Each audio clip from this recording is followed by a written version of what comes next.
Welcome back to the workshop, everybody. So glad you could be with me here today. Walter here at the workbench.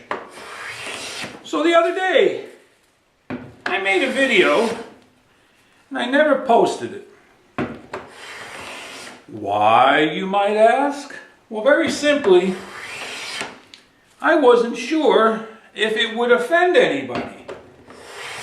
Now there's a change in Walter. Sometimes I just say what I say, and I don't worry if it's going to offend somebody who's mildly sensitive. I wouldn't intentionally say something vulgar or mean or nasty to offend anybody. But the topic I wanted to cover was finding mentors. Now, today we use the term mentor. When I was apprenticing, the only mentor that I had was my master. My master gave me instruction, my master gave me tasks, and he gave me all sorts of heck and havoc. But that's what masters do. When things went well, and I had the opportunities, and they were usually small, short opportunities, I would stand alongside my master and just watch. I would just watch what he was doing. I'd listen to the sound of the tools. I'd pay close attention.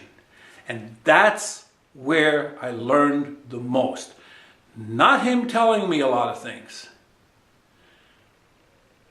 The next time I learned was when I was permitted to ask questions.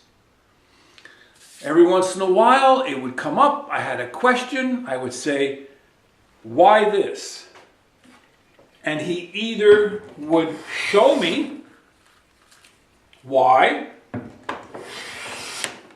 or he would explain it. But those instances were very few. It was mostly by watching. So, to keep this video as short as I can, I encourage you to find as many places to gain information. That information can then be applied, and eventually some of it will become knowledge.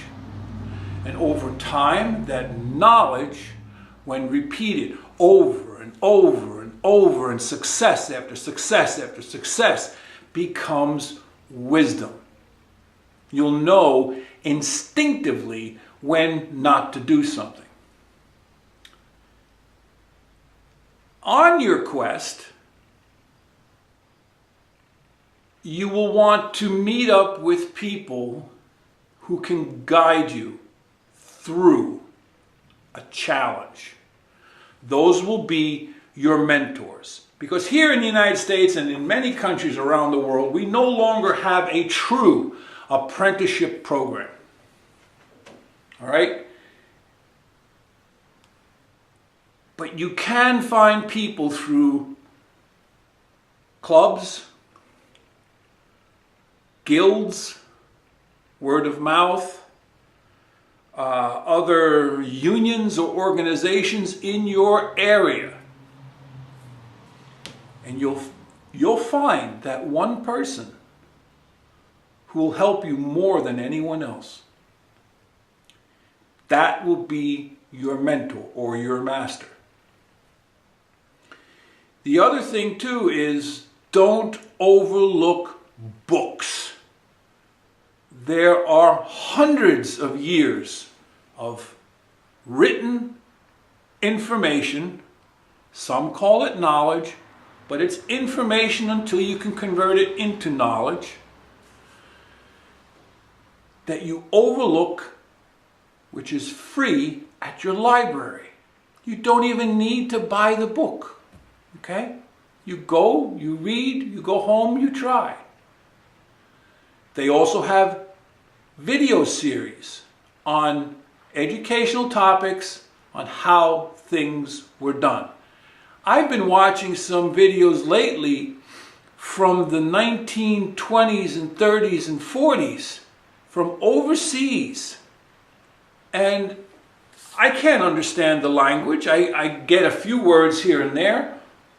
But watching the task being performed reminded me of watching my master. So that's about it for today. I hope you found something useful in what I had to say, and I hope I didn't offend anybody. It's never my intention.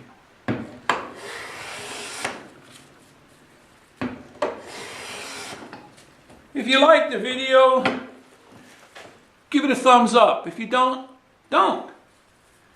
But most importantly, as always, head out to your shop. Go make some of these shavings. They're so much fun. Walter out.